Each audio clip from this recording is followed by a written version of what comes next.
बहू, ये तुम मुझे कहाँ ले आई? देख बेटा, यहाँ आसपास तो कोई दिखाई नहीं दे रहा।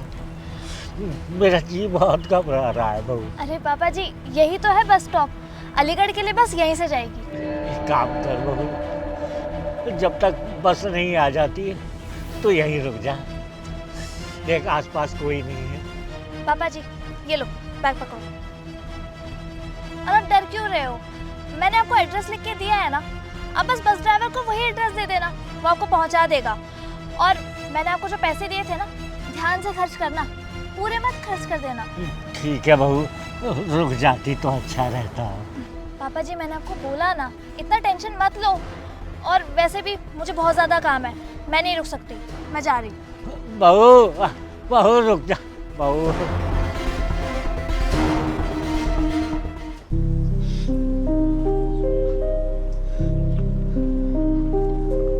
ये तो बियाबान जंगल है, यहाँ तो मुझे कोई दिखाई नहीं दे रहा।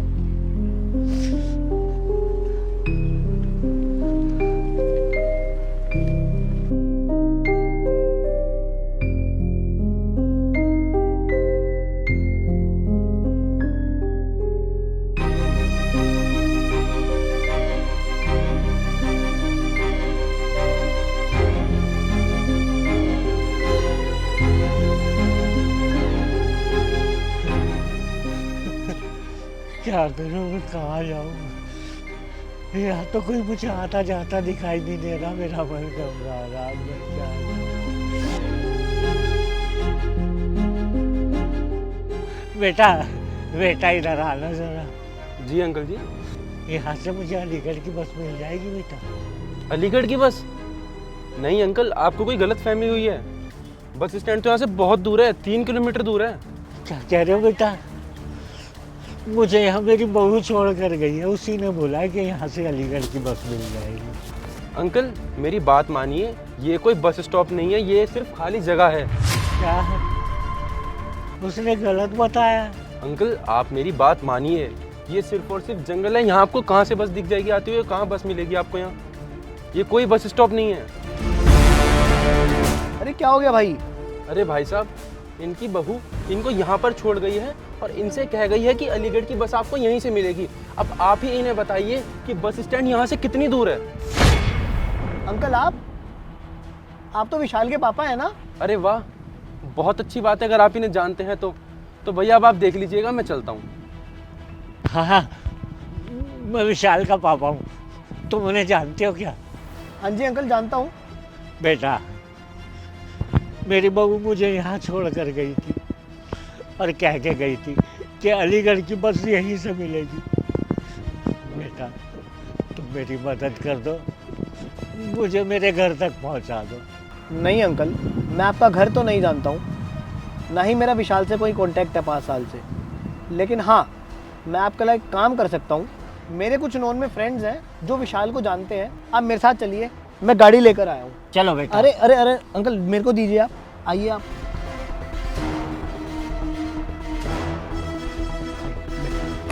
बैठिए अंकल, बैठिए।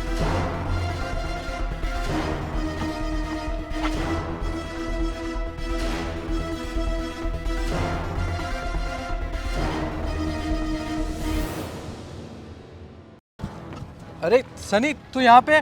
तू तो बोल रहा था कुछ प्रॉब्लम हो गई है, भाभी प्रेग्नेंट है और तू यहाँ खड़ा हुआ है।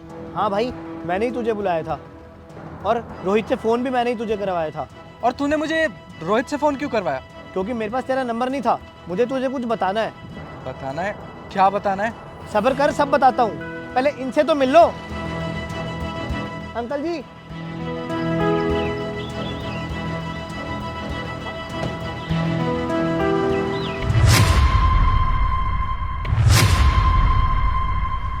पापा, ये पापा तेरे साथ क्या कर रहे हैं? मेरे साथ क्या कर रहे हैं ये मत पूछ, बल्कि ये पूछ कि मैं इन्हें कहाँ से उठा के लाया हूँ। कहाँ से लेकर आया हूँ? अरे तू कहना क्या चाहता है, मुझे साफ साफ बताएगा। और तू कहाँ से लेकर आया इन्हें? तुझे पता भी है मैं इन्हें कहाँ से उठा के लाया हूँ? शहर से दूर, जहाँ पे लोगों के साथ लूटपाट होती है, जंगलों में से। लेकिन मुझे ये समझ नहीं आ रहा कि पापा वहाँ पर पहुँचे कैसे? अरे तेरे साथ क्या कर रहे हैं? ये बात तू मुझसे नहीं, अपनी बीवी से पूछ। क्या मतलब? अरे कैसी बातें कर रहे हैं आप? मुझे कैसे पता होगा ये सब? बस कर बहू, बहुत हो गया। जुबान से अब एक शब्द भी तूने बाहर निकाला तो अच्छा नहीं होगा, क्योंकि अब बोलने की बारी मेरी है। तूने क्या कहा था कि विशाल की मम्मी की तबीयत खराब है और तुम्हें जल्द से जल्द अलीगढ़ जाना होगा, और इतना कहकर तू मुझे घने जंगल में छोड़ आई, जहां पर इंसान तो क्या परिंदा भी पर नहीं मार सकता। और मैं अपना हाल किससे कहता, वहां पीने के लिए पानी भी नहीं था। अरे तूने तो मेरे साथ वो किया कि कोई दुश्मन भी किसी के साथ नहीं करता। बेटा विशाल, पूछ इससे मैंने इसके साथ क्या बुरा किया था जो इसने मेरे साथ ऐसा किया। शिवानी, तुमने इतना बुरा व्यवहार किया मेरे पापा के साथ। अरे आखिर क्या बिगाड़ा था उन्होंने तुम्हारा? हमेशा उन्होंने तुम्हें अपनी बेटी की तरह रखा है और तुमने उनके साथ ये व्यवहार किया। क्यों किया ऐसा? तो और क्या करती मैं? तुम्हारे पापा इतने लंबे टाइम से हमारे घर में पड़े हुए हैं, वो वापस गांव जाने का नाम ही नहीं ले रहे, और उनकी वजह से गांव से पता नहीं कितने सारे लोग हमारे घर में आके ठहरे हुए हैं। काम कर करके थक गई थी मैंने तुमसे कितनी बार ही बोला अपने पापा को वापस से गांव छोड़ाओ, लेकिन नहीं, तुम्हें मेरी एक बात नहीं सुननी है। मैं हमेशा से चाहती थी कि बस हम दोनों हमारे घर में रहे, कोई थर्ड पर्सन नहीं। बस इसीलिए मैंने तुम्हारे पापा को सुनसान जगह पे छोड़ दिया। अब उसके बाद उनका जो भी होता मेरी जिम्मेदारी नहीं थी। तुमने मेरे पापा को रास्ते से हटाने के लिए उनकी जान जोखिम में डाल दी। तुम्हें इसके लिए मैं कभी माफ नहीं कर सकता, समझी तुमने पापा को रास्ते से हटाने के लिए उन्हें ऐसी सुनसान जगह छोड़ दिया। अरे उन्हें कुछ भी हो सकता था वहां पे। तुम्हें ये करने के लिए ना मैं कभी माफ नहीं कर सकता। और अब तुमने पापा का टिकट कराया था ना, अब मैं तुम्हारा टिकट कराऊंगा और अब तुम मेरे घर से निकलोगी, क्योंकि मैं अपने पापा के साथ रहूंगा, समझी? चलिए पापा। विशाल मेरी बात तो सुनो। विशाल मेरी बात तो सुनो। पापा जी